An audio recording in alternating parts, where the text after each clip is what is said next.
Oh, grande Scott! Fazia tempo que vocês não me visitavam, hein? Mas eu sou do grupo de risco, então não chegue perto. Distância social, por favor. Porém, como já estão aqui, eu quero lhes contar a história do dia que eu lutei contra o diabo.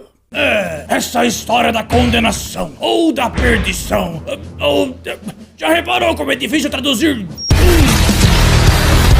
O que foi isso? Ultimamente, muitos jovens mileniais andam perguntando para mim, Major Wilson, onde começa e termina...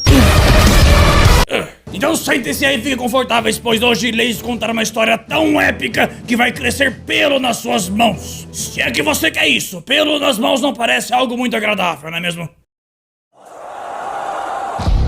Capítulo 1. A parte que todo mundo ignora do Doom Eterno. Há milhões de anos, antes de alguém se importar, existia um ser supremo chamado Progenitor, ou mais conhecido como o Pai. Ok. Ele se dividiu e vai lá saber como criou os Makers do reino de Urdak. Então esses bichos asquerosos praticamente colonizaram muitos reinos de dimensões diferentes para sobreviver. Até que chegaram no planeta Argent Denur, onde lá viviam os Sentinelas da Noite. Os Makers trouxeram altos conhecimentos, como poder, tecnologia e memes tipos de carinhas. Então o povo de Argenta saiu colonizando outras civilizações por serem aos mandados dos Makers, que prometiam vida eterna para eles. Por isso todo mundo ignora essa parte. Ela é chata, mas acorde, seus ingratos, pois agora fica bom. Capítulo 2. O Castelo de Wolfenstein. Lá em 1940, rolou aquela grande guerra que você talvez conheça. E teve um soldado que se destacou chamado B.J. Blazkowicz. Ele lutou bravamente contra os caras maus até encontrar o verdadeiro chefão do mal, o presságio da perdição. Um demônio safado que Blazkowicz arrancou um braço e uma perna na porrada. Então tudo que restou pro demônio era insultar a família de Blazkowicz e jurar vingança aos seus descendentes. Vai chorar. B.J. Blazkowicz envelheceu lutando. Teve 2 filhas malucas e um descendente chamado Billy Blaze, mais conhecido como Comandante Kim, que depois teve outro descendente conhecido como Doomguy. Aqui todo mundo é parente, tipo Star Wars. E finalmente, capítulo 3, Doom Clássico. Agora a história ficou metal pra caramba. No ano de quem se importa, encontramos o cara do Doom conhecido como Doomguy, que está limpando privadas do complexos militares da UAC em Marte como punição por socar a cara do seu superior, pois ele recusou a ordem de atirar em inocentes. E calhou de ser bem na semana que a UAC estava testando sua nova tecnologia de teletransporte, que funcionou no final das contas, e trouxe os demônios do inferno para a base na lua de Marte. Ou eles queriam teleportar coisas, só não especificaram o que, né? Stonks! Os demônios fizeram a festa e mataram praticamente todo mundo da base. E acabou sobrando apenas o Doomguy e sua coelhinha chamada Daisy. Todo grande homem precisa de um hobby, não? Então ele saiu estripando e lacerando tudo quanto é capeta que tinha por lá. Até que os demônios o prenderam no inferno e ele falou: Eu não estou preso aqui com vocês. Vocês estão presos comigo. Doomguy até conseguiu matar o Cyberdemon, que era o mesmo bicho que o seu antepassado B.J. Blazkowicz arrancou a perna e o braço do castelo de Wolfenstein. Ele realmente deveria repensar a sua vida depois de morrer 2 vezes para a mesma família.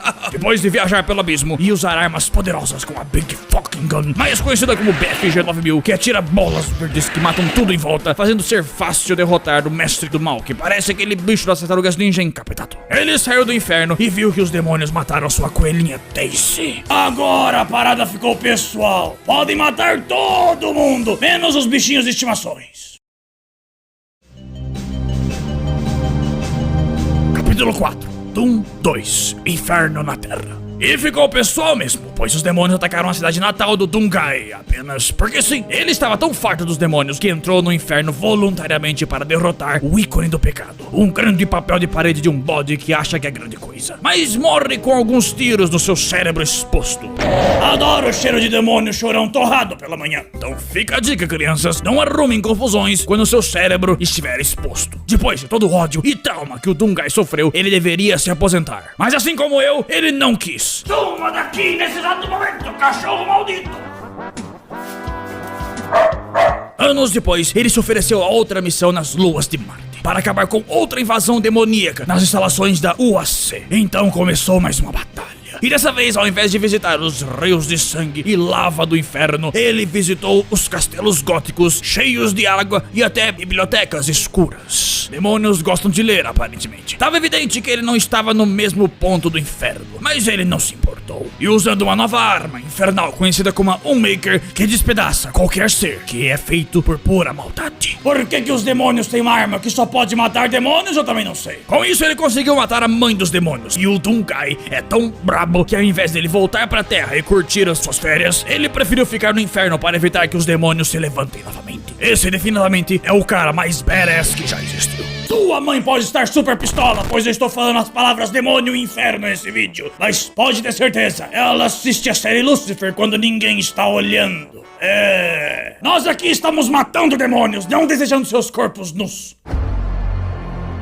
Capítulo 5, Doom 2016, a lenda do Slayer. Agora presta atenção, pois essa parte é tão complexa que faz as pessoas pensarem que isso é um reboot. Doomguy continuou no inferno, estripando e dilacerando capetinhas até o fim. Porém, ele era apenas humano e começou a ficar cansado e ferido, até ser encontrado por cavaleiros de Argenta. O que leva a entender que Doomguy estava num ponto do inferno próximo ao lar dos Sentinelas da Noite. Os Sentinelas o trataram como lixo e o colocaram num coliseu só de zoeira. Porém, o que são simples homenzinhos comparados aos milhares de demônios que o Doomguy já matou antes. Assim, ele voltou vitorioso dos testes e foi o primeiro forasteiro a se tornar um cavaleiro sentinela. Enquanto ele treinava, como se precisasse, ele tentava avisar sobre a vinda dos demônios aos sentinelas. Até que a própria deusa Kammaker ficou interessada em conhecer esses demônios e fez um pacto com Tinhoso para ajudar a levar mais almas para o inferno, para criar mais energia Argent, para ela manter o seu universo de luz acesa. Então, ela manipulou os Cavaleiros Sentinelas e construiu a Torre de Babel na área consumida pelo inferno e Necrovol. Lá eles mandam um monte de perdedor para ser torturado até virar energia Argent. E depois seus cadáveres são usados para se tornarem demônios. Muitos cavaleiros foram corrompidos no processo e rolou altos conflitos de cavaleiros puros versus cavaleiros encapetados. E assim começou uma invasão demoníaca nas cidades de Argentenor. E um Maker conhecido como Samur ofereceu mais poder ao Doomguy, transformando ele no Doom Slayer. Doomguy, agora sendo Doom Slayer, está praticamente imortal e mais pistola do que nunca, e salvou várias cidades de Argentenor, se tornando um guerreiro nobre da Liga dos Sentinelas. Kammaker não curtiu isso, pois ele estava matando os demônios que ajudavam a criar a energia que ela precisa. Porém, nessas batalhas, o filho de um dos sentinelas morreu. Não sei o nome dele, ele apenas morreu. E o seu pai, Valen, fez um pacto com Kammaker para ressuscitar o seu filho. Ela curtiu a ideia e ordenou ele atrair os Sentinelas da Noite. E como legado, ele obedeceu e prendeu os cavaleiros mais poderosos do inferno. O problema desse plano é que o Doom Slayer estava junto. E juntos mataram mais da metade dos demônios no inferno. Os maiores titãs caíram, mas só o Slayer sobreviveu a esse massacre. E como os demônios cagavam de medo dele e não conseguiam matá-lo, o próprio diabo tem medo desse cara. Tinha como ser mais brabo que isso? Eles partiram para o plano B e prenderam ele num templo no inferno. E lá, Slayer hibernou por incontáveis anos. Até que no ano de ninguém liga, a Terra está passando por crise de energia. E um cientista conhecido como Samuel Hayden transfere sua mente a um corpo robótico. E junto da UAC, começam a colonizar o inferno para sugar a energia Argent, para carregar o seu celular com energia demoníaca. Imaginou que legal seria isso? Mas os demônios começaram a dar trabalho. Por isso ele começa a buscar pela lenda do Slayer, contada pelos próprios demônios cagados de medo. E ele encontra o corpo de Doomguy hibernando. E ele o traz de volta para Marte e o acorda para... você sabe o que? Doom Slayer fica ainda mais puto, pois agora existe ainda mais demônios e eles também estão mais fortes. Aparentemente eles podem evoluir igual Pokémon. Então ele zoa toda a instalação de Marte e volta para o inferno para matar tudo quanto é bicho feio que encontra por lá. Até derrotar a Olivia Pierce, que é uma cientista tonta que fez pacto com o Tinhoso e virou aquele bicho das tartarugas ninjas de novo. Depois de uma boa dose de BFG, Doom Slayer volta para Marte e Samuel Hayden, por algum motivo, rouba a espada dele e o joga num teleporte. E isso só pode trazer problemas. Um grande sábio um dia disse: história em um videogame é igual história no... Você espera estar lá, mas não é importante. Pode não ser importante, mas tem bastante história até agora. Capítulo 6, Doom Eternal. Doom Slayer volta para a Terra usando uma antiga fortaleza voadora criada pelos Sentinelas. E ele descobre que a Terra tá toda corrompida pelo inferno. Por isso, ele precisa dar uma de faxineiro e limpar esse chiqueiro. Com a inteligência artificial Vega, criada por Samuel Hayden, ele consegue localizar os pontos importantes da invasão e eliminar toda a galerinha do mal. até encontrar o próprio Raiden todo zoado, pois é claro que ele não foi páreo para os demônios. Por isso que não fez sentido ele ter dispensado o Slayer desse jeito. Isso foi burro. Slayer viaja de volta para Argentenur e encontra o traidor que fez o pacto para reviver seu filho. Já que os caras maus o reviveram como o ícone do pecado 3D agora, não sendo apenas um papel de parede como antes, ele pede para o Slayer o ajudar a libertar o seu filho, com um canivete suíço, por algum motivo. E depois de muito vai e vem, o Slayer até encontrou um antigo Hell Knight, que virou um gladiador no Coliseu de Argentenor. Mas isso não interessa, pois ele virou um molho de tomate. Raiden faz o poder da sua mente na nave e fica debochando de um Slayer. Tipo, você não pode simplesmente fazer um buraco na superfície de Marte. É. Então eles colocam a inteligência artificial Vega dentro de um pendrive redondo que o Doom Slayer coloca dentro de sua armadura. Eu não sabia que era regra você ter uma inteligência artificial dentro da sua armadura verde. Assim, eles viajam até o paraíso de Urdak e matam o coração do filho do traidor que controlava o ícone do pecado, fazendo o bicho ficar brabo e viajar pra terra para quebrar tudo lá. Apesar das coisas já estarem bem quebradas por lá. Podia ter ficado por aqui mesmo. Olha quanto prédio bonito pra quebrar.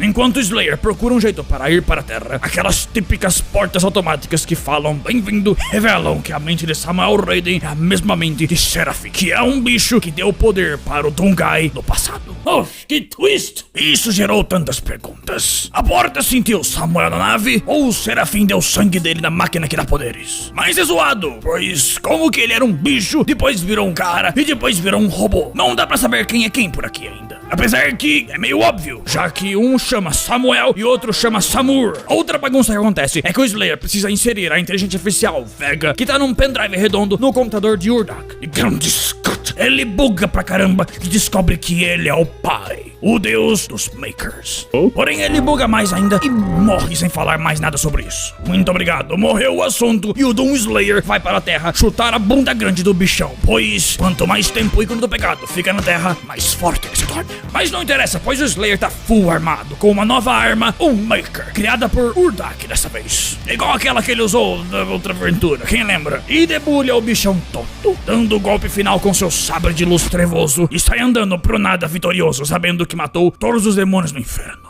Mal sabia ele que essa história provavelmente vai ser a história do ano e vão criar mais histórias sobre eles no futuro, né? A perdição é eterna, ela nunca acaba. E essa, crianças, foi a história de Doom. Um dia você acostuma com isso. Reza a lenda que existe mais uma história nesse conto, chamada de Doom 3. Mas eu acredito que ela não é mais canônica, ela se passa num universo paralelo. E essa história vai continuar com o próprio Doom Slayer, trucidando mais bichos feios, imundos, exóticos e diferentões. Porém, essa é uma história pra outro dia. Mas espero que você tenha gostado desse vídeo e dê o seu like caso você não deu e comente qual foi sua parte favorita e não adianta comentar que eu errei algo, pois eu me lembro muito bem de tudo o que aconteceu, pois eu estava lá e se eu lembro das coisas significa que as coisas foram reais, realmente aconteceram. Agora se me derem licença eu preciso tomar os meus remédios. O problema é que eu não lembro qual que eu devia tomar, é o de pílulas, o de gotas ou o de gotas com pílulas. Na dúvida vai todos mesmo. Até a próxima e se cuidem.